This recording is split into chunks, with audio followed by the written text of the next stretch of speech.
Ahora, sí, es del Colegio de Psicólogos de la Provincia de Buenos Aires, Distrito 15.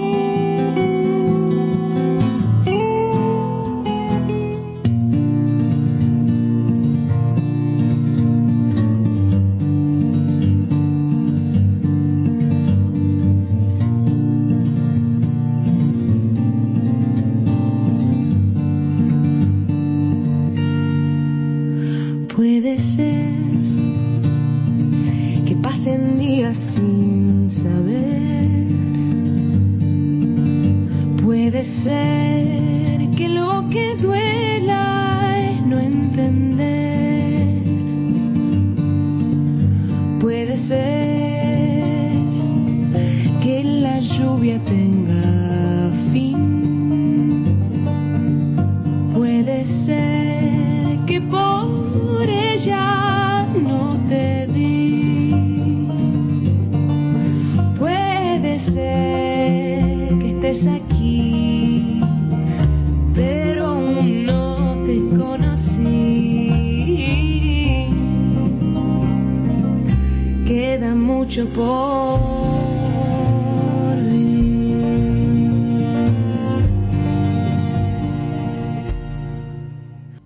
Bueno, aquí estamos en un nuevo programa de Ahora Sí, como todos los martes a las 10, junto a Susana Fragasi y, bueno, quien les habla, Mariano Murachole. Programa, siempre decimos, ¿no?, de psicólogos y también para la comunidad, obviamente, o para la comunidad y también para psicólogos. Buen día, Susana. Buen día, ¿cómo te va? ¿Sabes, Susana, que me parece que se te escucha pero muy bajito, muy bajito, muy bajito? A ver. No sé si querés, a ver ahora. ¿Ahora? Ahora sí. Bueno, digamos, me Fuerte y parece claro. que ando mejor sin auriculares que con auriculares. La tecnología no está de mi lado. Bueno, debe tener un problema de configuración, me parece. Pero bueno, haremos un esfuerzo de hablar más alto. Bueno. Bueno, estábamos compartiendo con vos, Mariano, un artículo muy interesante que es una investigación que ha hecho una revista de pediatría sobre la publicidad que se hace para los niños a través de los youtubers infantiles. Los youtubers infantiles es una de las características, digamos, tiene su público propio, ¿no? Son niños entre 3 y 14 años, que, bueno, tiene sus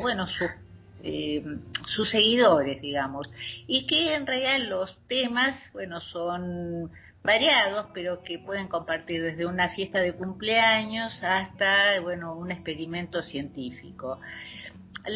Lo que marcaba el estudio es que estos youtubers que son prácticamente habilitados por todos los papás por los niños, o sea, decían que el 50% casi de los niños estaban habilitados por los papás para ver estos youtubers,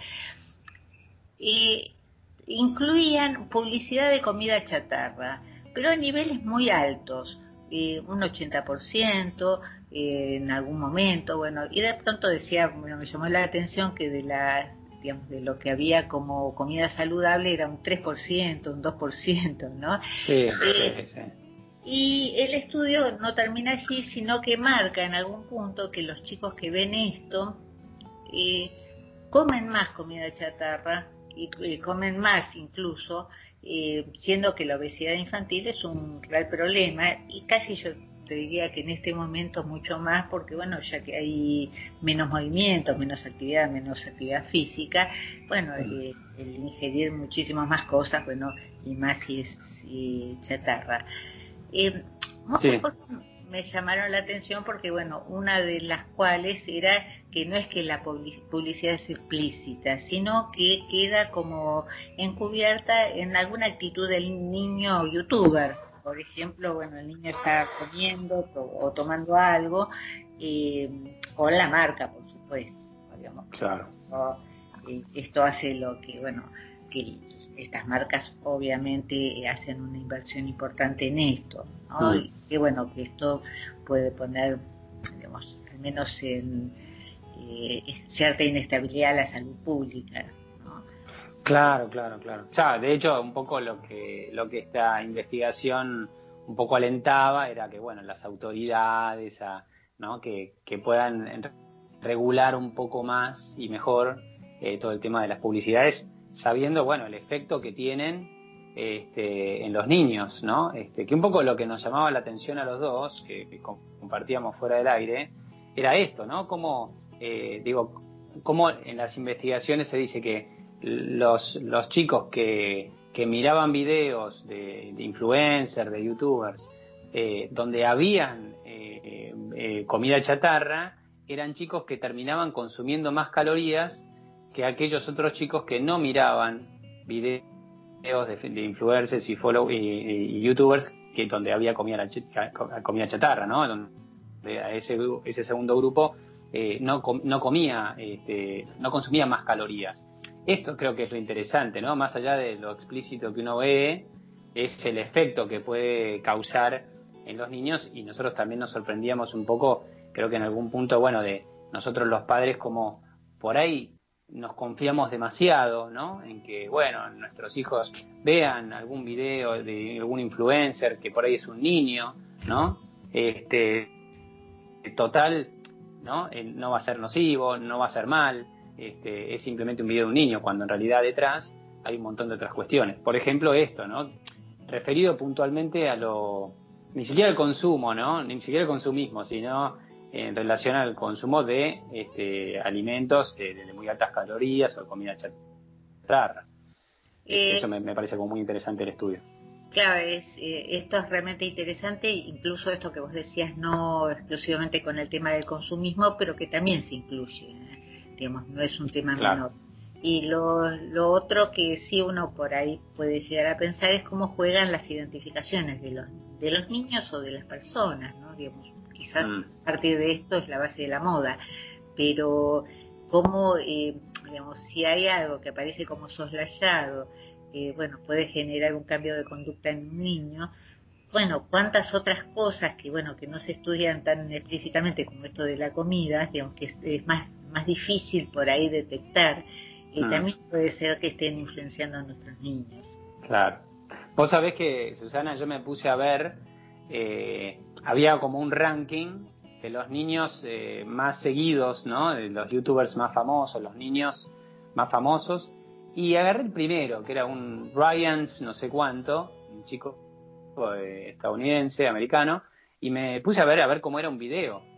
Era fascinante, o sea, me lo vi todo, porque la verdad que el niño, la simpatía, el super juguete que mostraba y cómo lo usaba y el entusiasmo que ponía y el manejo que tenía también de la situación, ¿no? Del video, de la cámara, de los gestos y demás. Claro, uno dice, ¿cómo por ahí un niño no se va a enganchar, ¿no? Si está mostrando un super juguete que está buenísimo, que llevaba su marca, ¿no? También, y que lo podía comerciar él también, ¿no? Pero que sin embargo tiene millones y millones de visitas, ¿no? Entonces, digo, esto es algo como para... Está bueno por ahí, no delegar a nuestros hijos a las pantallas, sino también por ahí ver un poco qué es lo que están viendo, con una visión un poco más crítica por ahí, ¿no? Claro, me parece buenísimo lo que decís, y la otra de las cosas que pensaba es que atrás de cualquier niño hay adultos, digamos, esto es digamos, tanto para el que ve como para el que hace, ¿no? Porque este niño espectacular, que debe tener su propia simpatía, debe estar, bueno, digamos, más allá de sus condiciones, ¿no? Por supuesto, debe estar como orientado o como manejado por algunos adultos o muchos adultos o un equipo. Claro.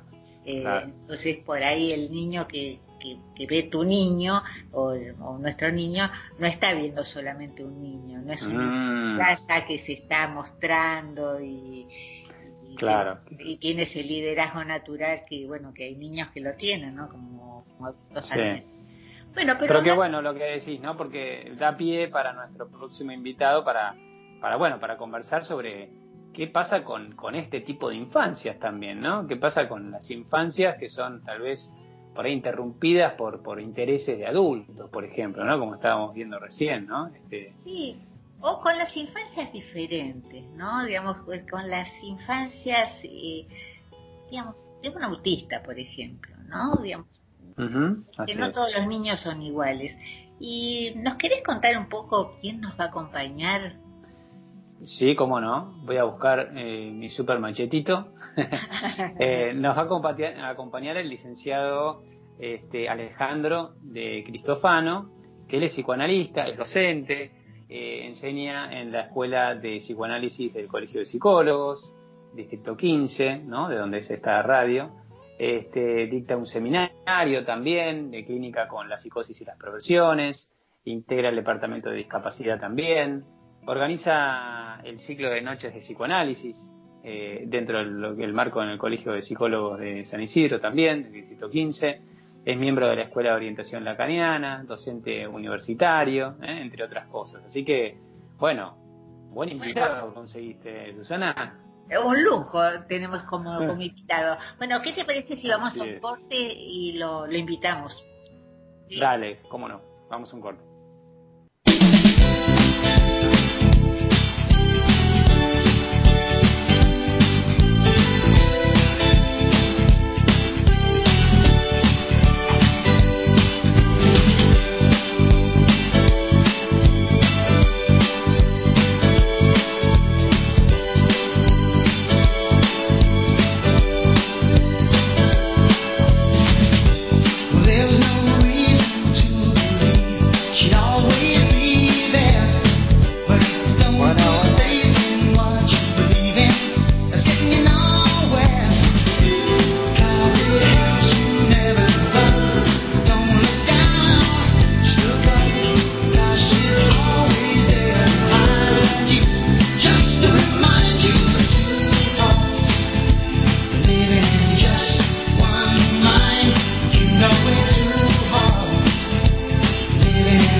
Del Servicio de Atención a la Comunidad y en consideración del contexto de emergencia sanitaria por la pandemia del COVID-19, el Colegio de Psicólogos de la Provincia de Buenos Aires, Distrito 15, ofrece atención psicológica a través del dispositivo Psico. el cual está conformado por profesionales matriculados de amplia experiencia, cuya práctica se encuentra regulada por la Ley 10.306. El dispositivo ofrece atención a niños, adolescentes, adultos, pareja y familia, con aranceles institucionales.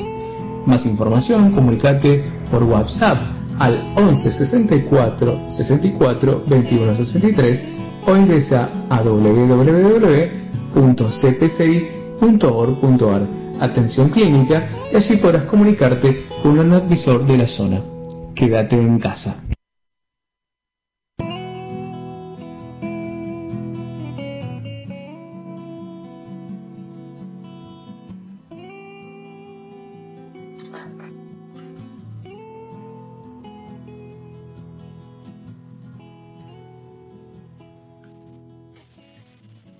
Bueno, volvemos.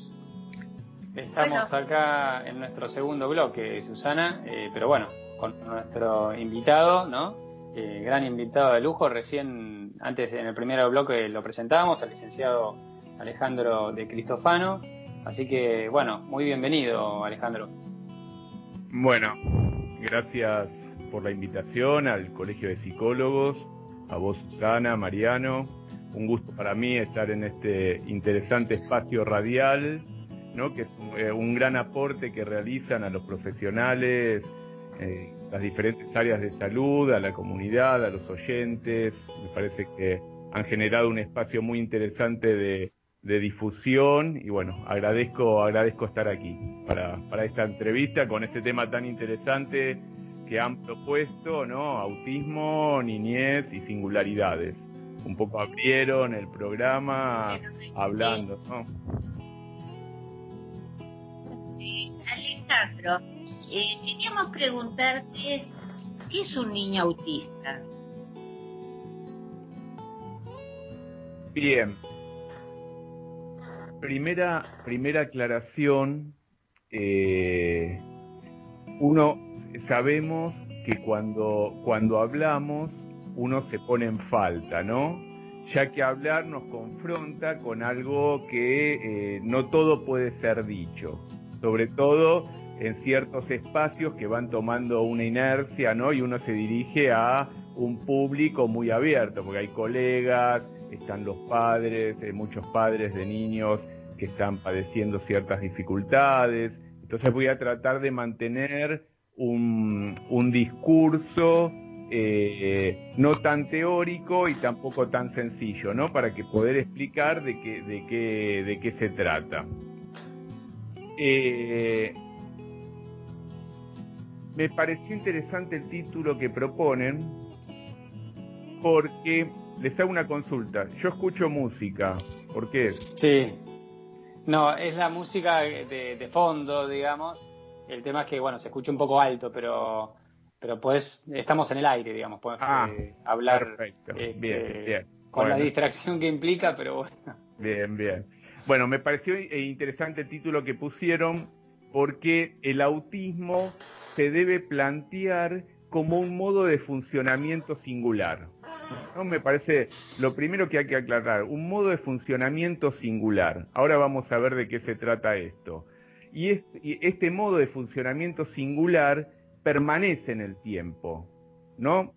Puesto que uno puede decir, no hay un pasaje del autismo a otra estructura clínica, sea la psicosis o sea la neurosis, no es algo que permanece. Entonces, eso también vamos a verlo cómo uno puede operar, cómo puede ayudar a ese niño que tiene este modo singular, ¿no?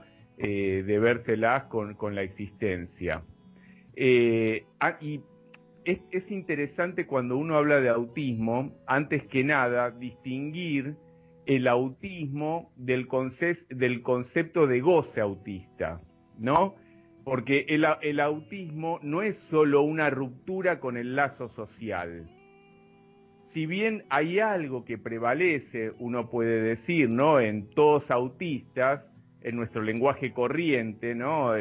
Una cosa es desconectarse del otro, cierta desconexión al otro, y ser un poco autista, ¿no? Uno lo puede pensar en esta época, por ejemplo, ¿no? Donde estamos aislados, donde hay un distanciamiento social del otro, y todos nos ponemos un poco autistas en esta época.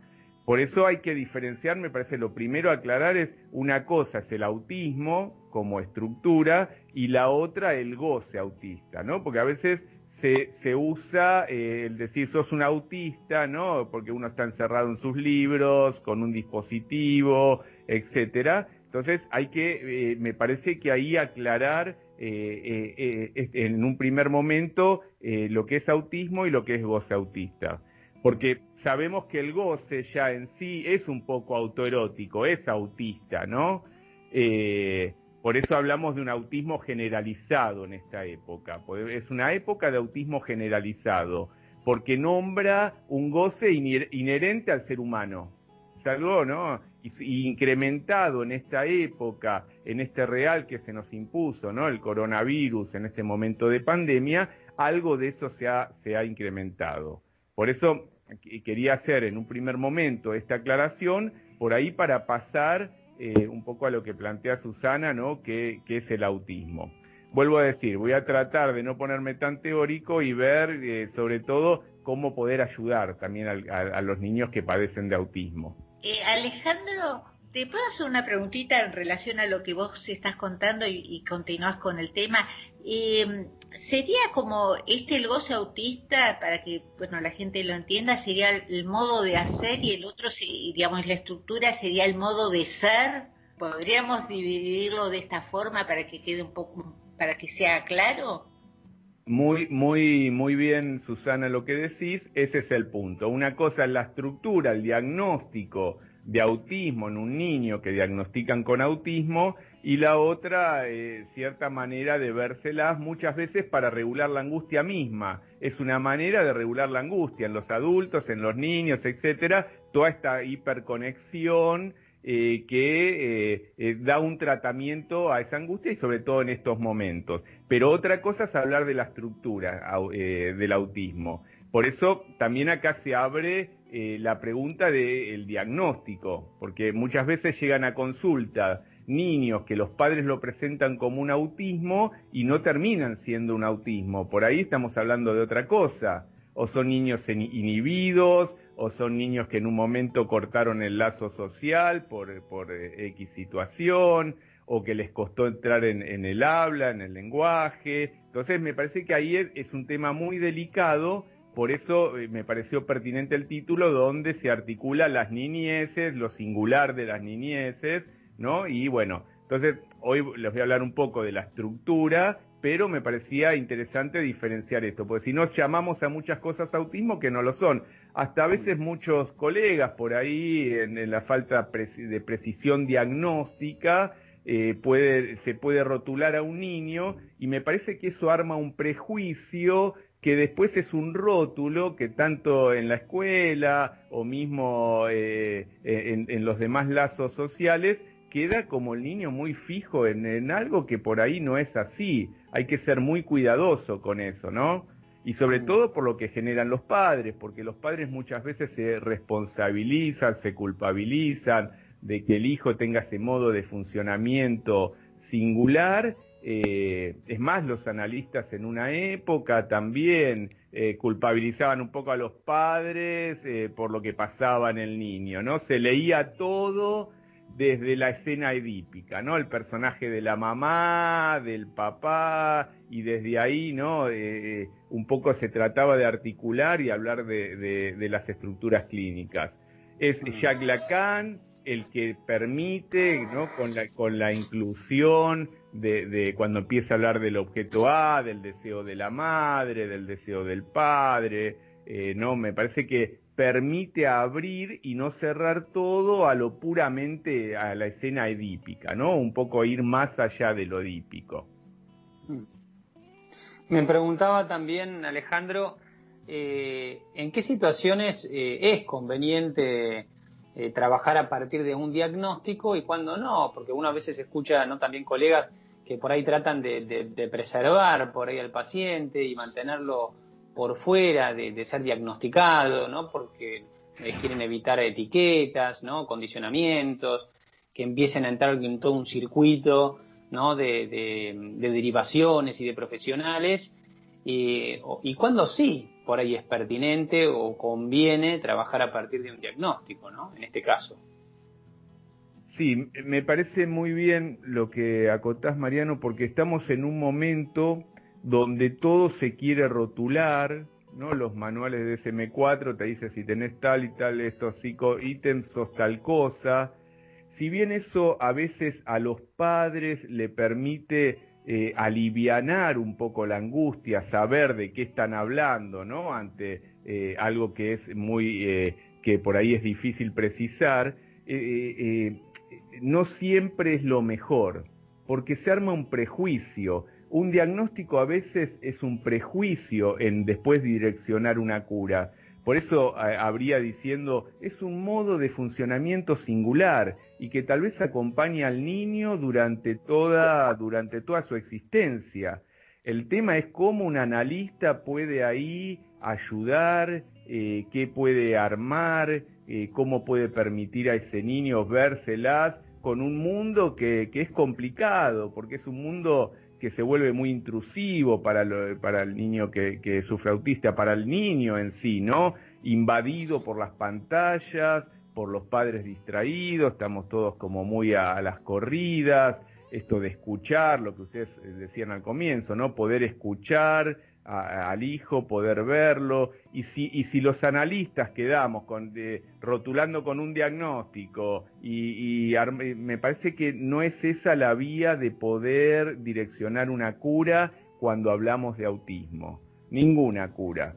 Vuelvo a decir, hay que ver si es preciso, por eso a los analistas las letras nos ordenan, ¿no? Cuando uno dice objeto A, digo, eso nos ordena para el caso por caso, pero es una teoría que hay que ver cómo eso se ve en el uno por uno, ¿no? En cada niño. Pero me parece importante no rotular, no hacer un prejuicio, porque eso puede direccionar una cura de una manera no correcta.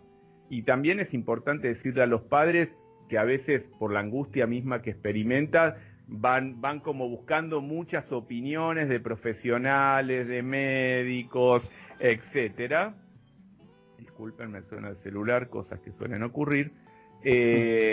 Van como buscando mucha información y a veces no ayudan al niño, porque es mejor darse un tiempo de escucha, un tiempo de trabajo, ¿no? Si bien los analistas, los psicoanalistas, a veces podemos trabajar en conjunto con los cognitivistas y con otros, ¿no? Con otras disciplinas, es importante, me parece, ir con cuidado, ¿no? Me parece que tomarse cierto tiempo, no apresurarse, porque si no hacemos del niño una cuestión de, ¿no? Un objeto de análisis, de trabajo, me parece que en eso tenemos que ser un poco más precavidos, ¿no?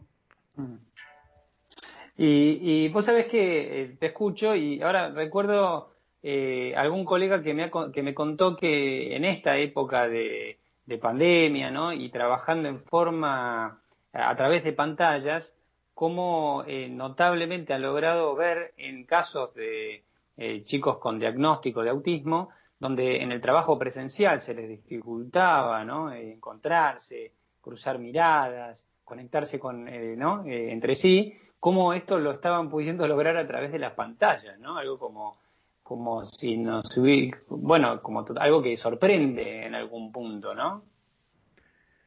Sí, esta época nos trajo aparejado a los analistas, ¿no? Algo que se nos impuso, ¿no? Que uno por ahí, sin la presencia del cuerpo, se encuentra escuchando, direccionando curas, y con los niños se ve mucho, porque niños por ahí que en el consultorio no hablaban, empiezan a hablar. Niños que por ahí no podían sostener la mirada, a través del dispositivo de la pantalla lo pueden hacer. Los padres dando vueltas por el living, la cocina, por el parque de la casa, también hacen sus aportes. Es interesante porque nos está permitiendo confrontarnos con una clínica para la cual tal vez no estábamos preparados, porque esto se va a poder, me parece que interpretar a posteriori, vamos a tener que dejar un tiempo, ¿no? Uno intenta a veces, por la angustia que genera, regular, querer saber, querer dar de nombre a las cosas, pero a veces queremos diagnosticar la situación. Sí. Hay que ser pacientes porque es una época que la vamos a poder leer e interpretar más adelante. Lo cierto que la clínica nos demuestra en el día a día que muchos niños que estaban como medios ahí estancados en los tratamientos han podido por estos medios poner a circular algo que no lo estaban haciendo en la presencia de los cuerpos, con lo que genera para el autista la presencia del cuerpo, ¿no? Porque hay un otro intrusivo, ¿bien? Uno dice, no es que hay un corte del otro, no es tan así, porque los niños llegan en brazos de sus padres, a veces cuesta que dejen al padre, digo, hay lo que Silvia Tendler bien nombra como un sutil lazo, ¿no? Con el otro. Entonces hay que trabajar de eso y hay que intentar no dejar pasar esas contingencias o lo azaroso en los tratamientos con autismo, que donde menos uno puede pensar, algo puede poner a trabajar, algo puede ahí poner a circular, a hacer series con eso que en el autismo viene como muy fijo, ¿no? Como el goce autista tiene como una cuestión de fijeza. Entonces el analista en pequeñas cosas puede ir armando una serie y con lo que preguntabas, los dispositivos han ayudado en vez de, uno por ahí lo pensaba como que iba a ser un impedimento, al contrario, me parece que hasta en algunos casos son posibilitadores. Alejandro, si bien, bueno, esto sabemos que es el caso por caso, la singularidad, ¿en qué momento los papás pueden comenzar a sospechar, pueden comenzar a pensar que tienen un niño autista, ¿no? ¿En qué momento comienzan a aparecer algunos rasgos? ¿En qué momento consultarlo, por supuesto? Bien, los padres me parece que en eso conocen bien a sus hijos y a veces se dan cuenta, ¿no? Cuando no los miran, porque si no uno deja a lo azaroso del ingreso al habla, ¿no? Al lenguaje, y a veces se pueden agarrar algunos casos más a tiempo si los padres en esto de estar atentos un poco a lo que sus hijos, a los movimientos de sus hijos, los padres vienen a las consultas y te dicen, no, veo que no sostiene la mirada, que por ahí queda muy en silencio, y por ahí con niños de 7, 8, 1 año ya se puede empezar a percibir que hay un funcionamiento diferente en relación a la mirada, en relación a los sonidos, en relación al tacto con el otro. Entonces es importante esto, porque a veces se puede agarrar a tiempo algunos casos para ponerse a trabajar antes de que por ahí surja cuando entren en el jardín de infantes, no sé, o en la primaria y etcétera. Eso permite una anticipación al trabajo, me parece. Pero ya desde muy temprano los padres relatan ya en los primeros meses de vida que algo ahí no puede estar funcionando y empiezan a dar cuenta de ese modo singular de funcionamiento, ¿no? Y después, importante, ¿por qué? Poder ver antes de qué se trata, poder acercarse a un diagnóstico precoz, porque uno puede ahí trabajar con las invenciones y con las salidas personales de cada niño. Fíjense que estamos otra vez en lo singular, ¿no? En las cuestiones singulares, en los elementos con lo que cada niño cuenta. Alejandro, necesitaríamos hacer un pequeño corte y a la vuelta nos gustaría que nos cuentes qué lugar tienen los papás en los tratamientos de los niños con autismo. ¿Sí? Bien, perfecto. ¿Vamos a un cortecito? Muy bien. Dale.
Bueno, aquí en el tercer bloque, bueno, Alejandro, te estamos preguntando, bueno, qué lugar tenían los papás o la familia en los niños con autismo, ¿no? En los tratamientos.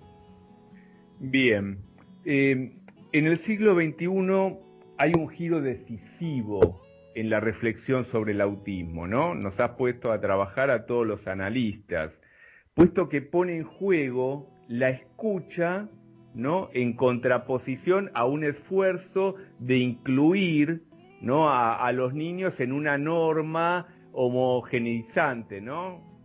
Como adaptarlos a una norma, lo que uno pensaría que es lo normal. Entonces es interesante porque al poner en juego la escucha, ¿no? Nos corremos de esta cuestión de adaptar al niño.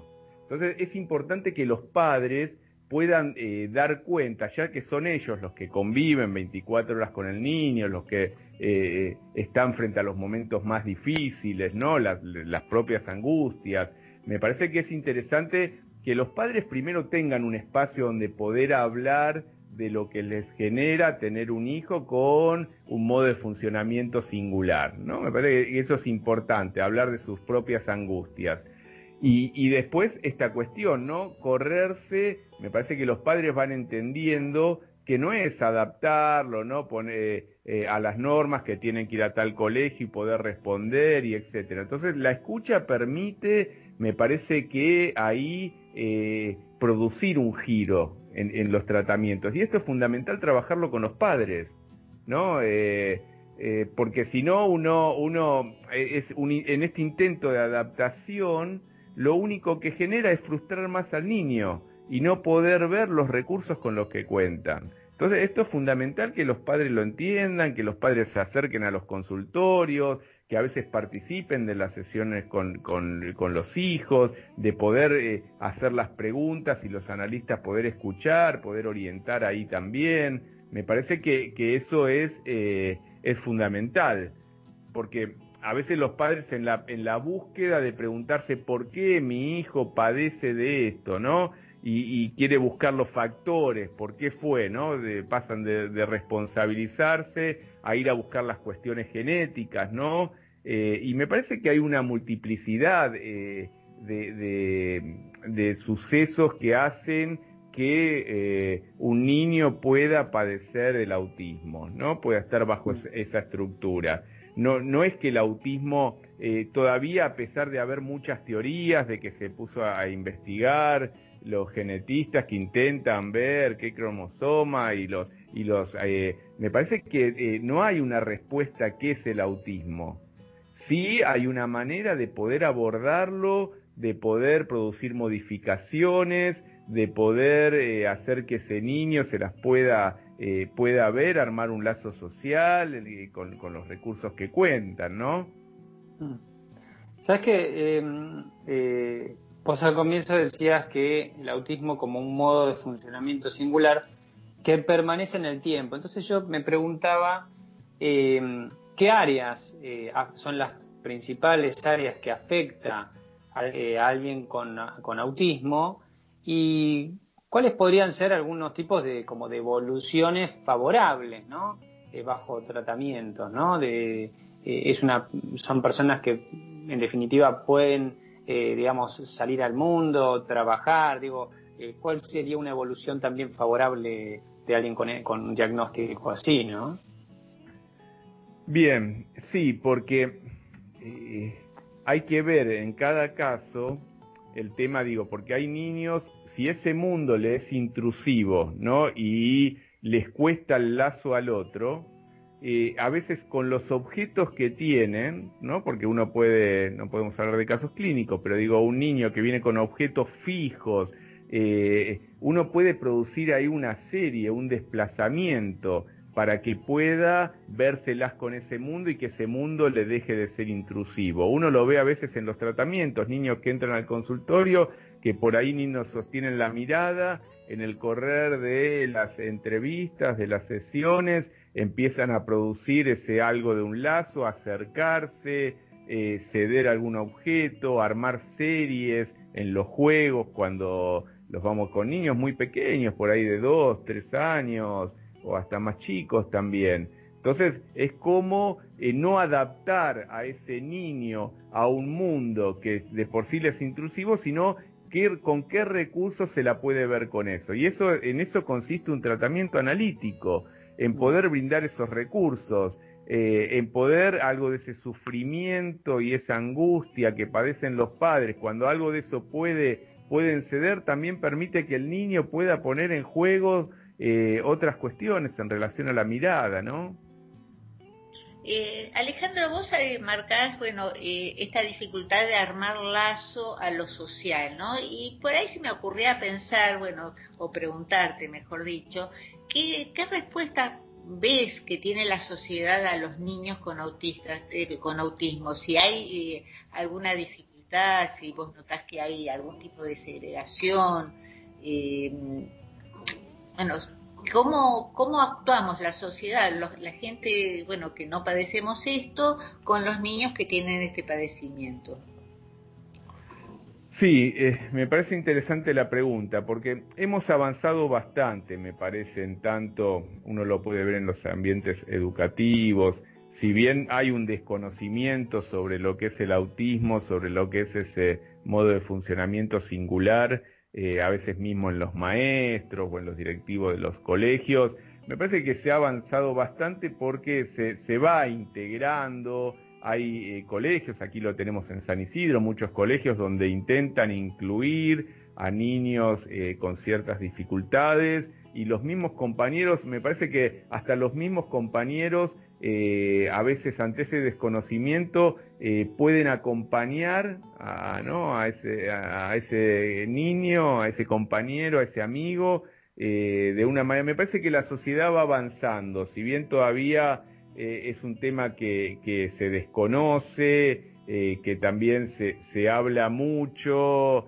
Los padres han tomado un rol protagónico, me parece, en salir a las asociaciones de padres, a hablar del autismo, a incluirse en los colegios, a dar charlas.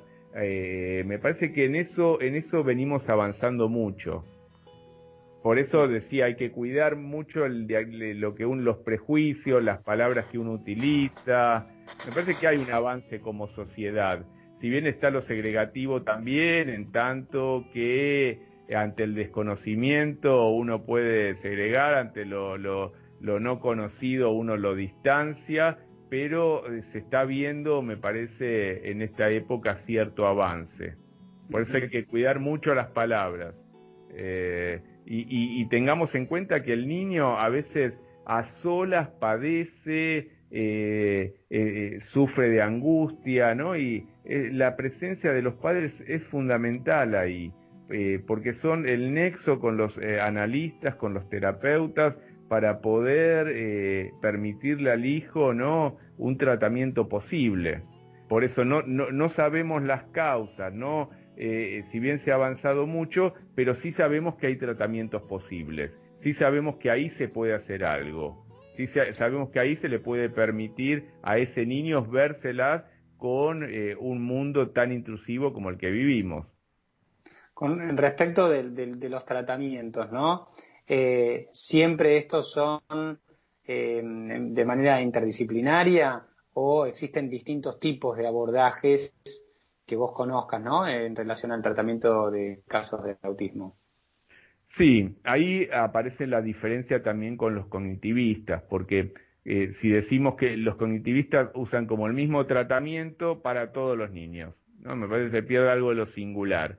Y vuelvo a decir, si sumar ciertos esfuerzos o ciertos modos de pensar el autismo y poder hacer algo, hay que estar abierto a eso, porque uno puede trabajar con un pediatra, con un fonoaudiólogo, con una maestra, con los padres. Me parece que es importante ahí la escucha, un tiempo no tan apresurado, el que los padres puedan también darle el tiempo al hijo en un tratamiento y no sacarlos tan rápidamente y pasarlo de profesional en profesional.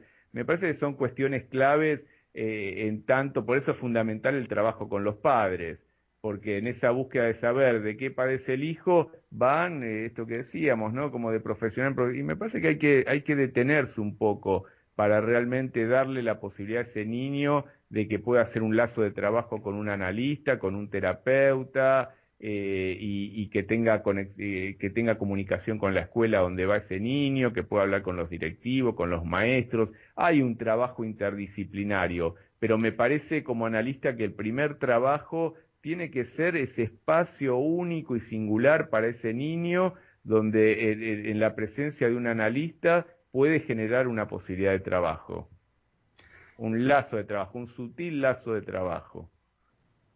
Cuando hablamos de autismo, hablamos de cierta como diversidad de diagnósticos dentro del autismo, o estamos hablando de una única cuestión, digamos. Hay diferentes... Lo pregunto, perdón, te aclaro por las dudas, ¿no? Lo pregunto porque, bueno, también existe, ¿no? Esto de el espectro autista, el Asperger, digo, hay como otras diagnósticos que uno también escucha que estaría todo dentro de cierto como espectro, como dicen, ¿no? Entonces, por eso te preguntaba cuáles son como las distintas variantes, si es que se puede decir. Sí, es interesante la pregunta, porque el concepto de autismo ya viene de 1906. Si recorremos un poco el concepto de autismo, mismo Breuer, cuando hablaba del autoerotismo, es el autismo sin lo sexual. Después viene Leo Kanner en los años 30, hablando de los síntomas de autismo. Después Jasper, ¿no? Con el síndrome de Jasper. Me parece que hay un recorrido, ¿no? Por eso en el siglo XXI abre un trabajo vertiginoso, pone a pensar a la comunidad analítica, lo separa de otra estructura clínica, como antes estaba unido a la psicosis, se separa de la estructura clínica, se habla del autismo en singular, por eso hablamos de los modos de funcionamiento. Y lo que intenta el psicoanálisis es hacer una interacción, ¿no?, con el niño, a partir de los signos de los cuales se puede agarrar al otro, ¿no? En este lazo al otro, esto que le permite un lazo al otro. Y a partir de sus objetos, los objetos que me manejan, a veces que no son tantos, objetos de interés, digo, para cada niño, hacer algo con eso, con esos objetos de interés, un autito, algo que tiene que ver con la voz, con una palabra, ¿no? Eso es lo que se llama el objeto autista, ¿no? Que implica una cierta repetición. El autista entra en una repetición, lo que Eric Laurent llama una iteración, ¿no?, del objeto. Y entonces, ¿qué hace el analista? Con eso arma circuitos, intenta armar circuitos, para que el sujeto pueda agrandar su mundo, pueda agarrarse de ese mundo y ampliarlo, ¿no? De ese mundo tan cerrado, de eso que es tan hacia adentro, pueda expandirlo. El trabajo del analista es eso, ¿no? De ese mundo que se protege el autista, que pueda ir más allá, armando esos circuitos con los objetos que trae. Por eso digo, se trata de agrandar el mundo, ¿no? Con eso que trae se trata de agrandar, y después vérselas, porque se las puede ver, puede hacer lazo a su manera, y vérselas, no es que queda esta cuestión del autismo de las películas, ¿no?, encerrado en sí mismo, en su cuarto, no. Me parece que el trabajo del análisis implica ese poder expandir algo de ese mundo que se presenta como cerrado, como intrusivo. Vos habías hablado algo en relación al lenguaje y, digamos, como que había como un retraso en el lenguaje al principio, pero luego esto se equipara, digamos, o siguen teniendo dificultades en el lenguaje. No siempre, a veces en el lenguaje es donde primero los padres o mismo los profesionales empiezan a notar algo. No, porque hoy en día los niños a veces tardan en su entrada en el lenguaje y no por eso son autistas.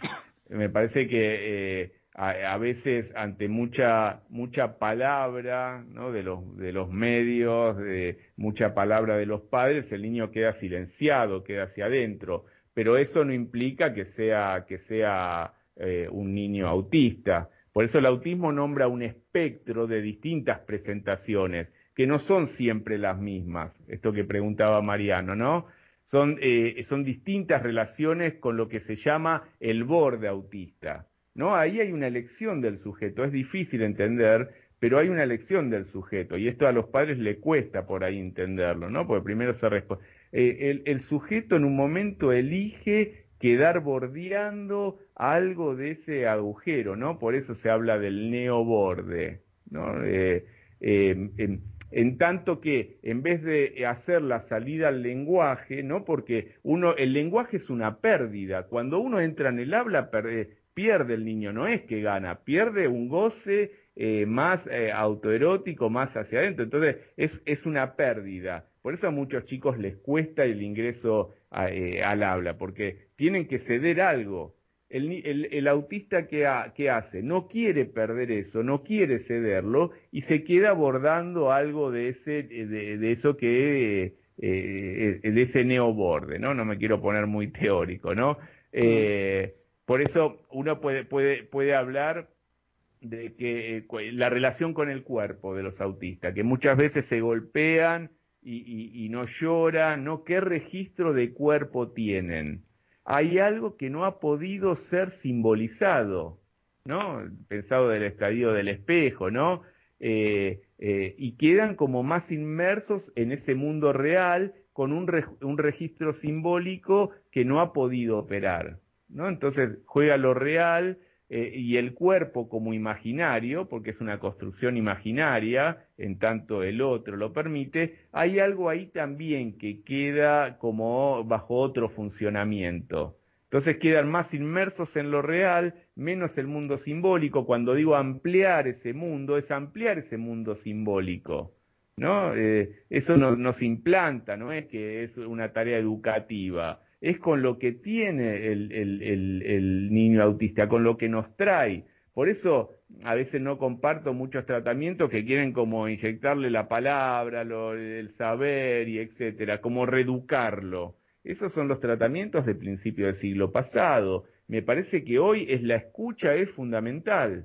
La escucha hacia los padres, la escucha hacia los niños, y con lo que tienen ver qué se hace. Esto nos pasa a todos en la existencia. ¿Qué hacemos con lo que tenemos? En este momento de pandemia ¿qué hacemos? Por eso a veces uno se quiere apresurar y yo digo, el tiempo de comprender advendrá. No hay que acelerarse tanto. Porque ¿qué hacemos? Nos pasa a cada uno. ¿Cómo nos vimos en estos momentos de pandemia? ¿Cómo nos vimos los analistas teniendo que salir a ponerle el cuerpo a la pantalla? Cómo seguir escuchando a nuestros pacientes, me parece cómo se las vio las familias hacia adentro, todo lo que eso trajo aparejado. Entonces, los niños autistas es con lo que tienen, poder escuchar eso y ahí ampliar ese mundo, ¿no? Por eso. Y el registro de cuerpo es también algo importante. Por eso es como que voy intentando no ponerme tan teórico, trato de hablar, pero bueno, hablar de iteración, de eso que se repite, hablar del neoborde, ¿no? Estamos hablando de las nuevas teorizaciones en el psicoanálisis, de mano de Eric Laurent, de Jacques Alain Miller, de Maleval, ¿no? Me parece que ahí hay mucho para hablar, ¿no? A modo...